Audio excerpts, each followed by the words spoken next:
વિદ્યાર્થી મિત્રો, ભારતની અંદર અનુભવાતી જે ઋતુઓની આપણે વાત કરી રહ્યા છીએ એમાંની એક મુખ્ય ઋતુ એટલે કે ચોમાસું.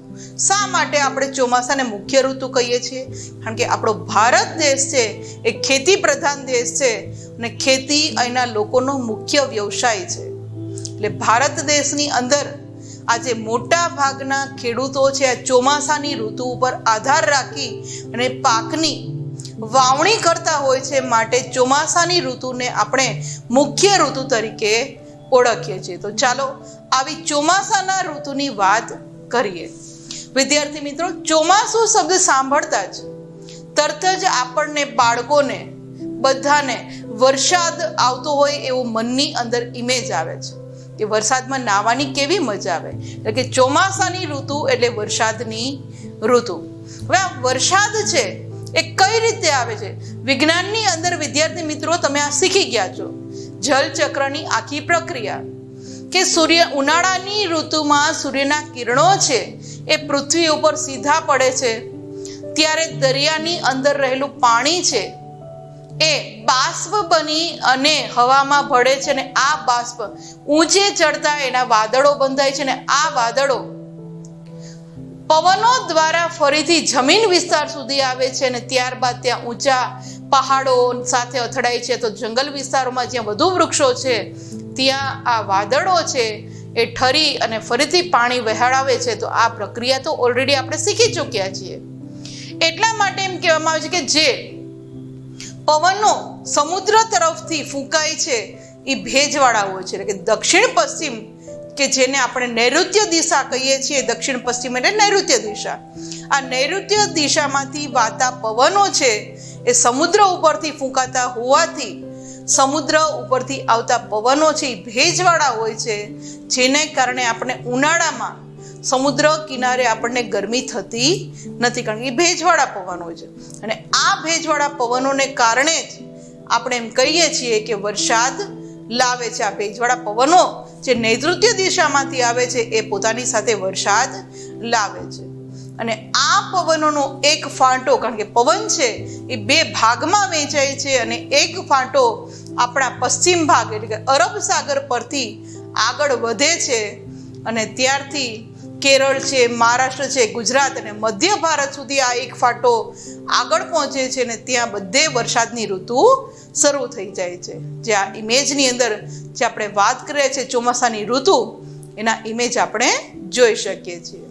ત્યારબાદ વાત કરીએ વિદ્યાર્થી મિત્રો, તો આ નૈઋત્યના જે પવનો છે એનો બીજો ફાટાની વાત કરીએ તો બીજો ફાટો બંગાળના ઉપસાગર, અંદમાન દ્વીપ સમૂહ, પૂર્વ ભારત થઈ અને ગંગાના મેદાનમાં આગળ વધે છે અને જેના કારણે આ બંને ફાટા આગળ વધતા જાય છે અને ત્યારબાદ એકબીજાને મળી પશ્ચિમ ઉત્તર પ્રદેશ, હરિયાણા, પંજાબ અને પૂર્વ રાજસ્થાન સુધી પહોંચી અને ત્યાં વરસાદ આપે છે.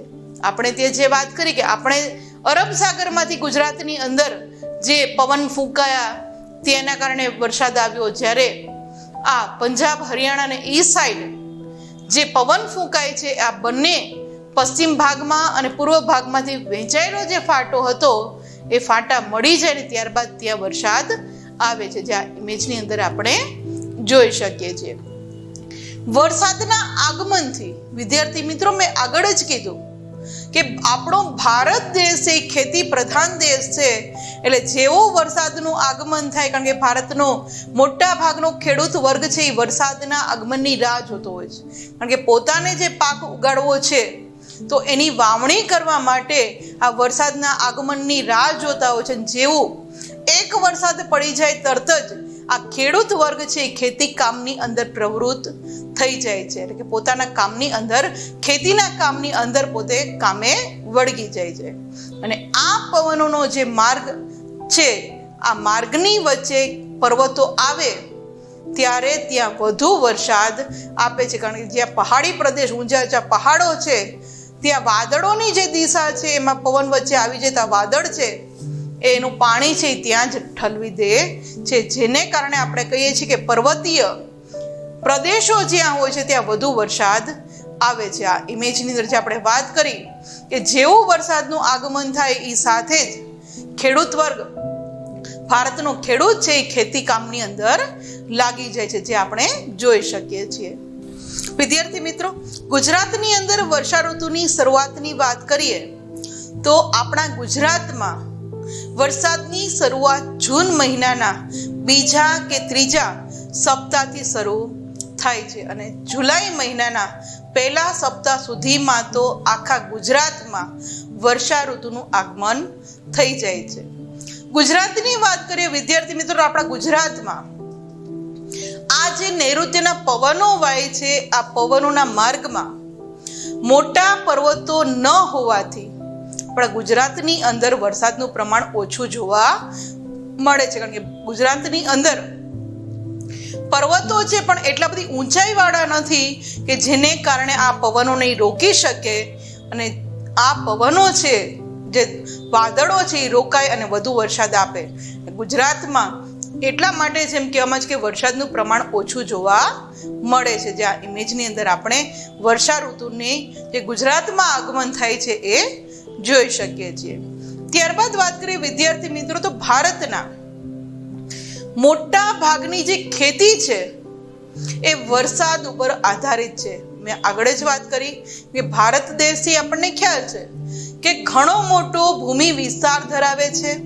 આપણે ત્યાં ગંગા યમુનાના ફળદ્રુપ મેદાનો છે કે જે નદીઓ હિમાલયમાંથી નીકળે છે અને ત્યારબાદ પહાડી પ્રદેશમાંથી આવીને મેદાની પ્રદેશમાં વહે છે, ત્યારે ફળદ્રુપ જમીન ફળદ્રુપ મેદાનોની રચના કરે છે, જેને કારણે અહીંયા સારી એવી ખેતી લઈ શકાય. કારણ કે એક નદીઓ બાજુમાં છે એટલે મોટા ભાગની ખેતી છે એ ભારતની અંદર વરસાદ આધારિત હોવાથી અહીંયા સારા ચોમાસાનો અર્થ શું થાય છે? આપણે એમ કહીએ કે ચોમાસું સારું થયું. ચોમાસું સારું થયોનો અર્થ થાય છે ખેતીમાં મબલખ પાક થવો, કે સારો એવો પાક ઉગી નીકળે. તો ખેડૂતો છે એ વિદ્યાર્થી મિત્રો એવું કહે છે કે સારું ચોમાસું છે, નબળું ચોમાસું. આ શબ્દ આપણે સાંભળતા હોય. ચોમાસું નબળું રહ્યું એનું મિનિંગ શું? કે ખેતીમાં પાક જે ઉગાડ્યો તો એ વધુ પડતો ઉગ્યો નથી. અને જો સારું ચોમાસું ગયું એનો મિનિંગ એવો થાય કે વરસાદ સારો પડ્યો અને ખેતીની અંદર જે પાકની વાવણી કરી હતી એ સારી રીતે ઉગી શક્યો છે. અને આ વર્ષા ઋતુ છે વિદ્યાર્થી મિત્રો એ ખેતી માટે ખૂબ અગત્યની ગણાય છે. માટે જ આપણે ચોમાસાને ભારત માટે મુખ્ય ઋતુ છે એવું આપણે ગણના કરીએ છીએ. કારણ કે આપણને ખ્યાલ છે કે વરસાદ આવે તો જ ખેતી સારી થાય, તો જ પીવા માટે સારું પાણી મળે, તો જ અનાજનું ઉત્પાદન થાય ને માણસને જીવવા માટે જે હવા, પાણી અને ખોરાકની જરૂર છે એમાં પાણી અને ખોરાક જે છે એ ચોમાસા આધારિત હોવાથી આપણે વર્ષા ઋતુને અગત્યની ઋતુ કહીએ છીએ. ને આ ચોમાસાની ઋતુ એ માટે જ આપણે ખેતી માટે પણ અગત્યની ઋતુ છે એવું કહી શકીએ છીએ.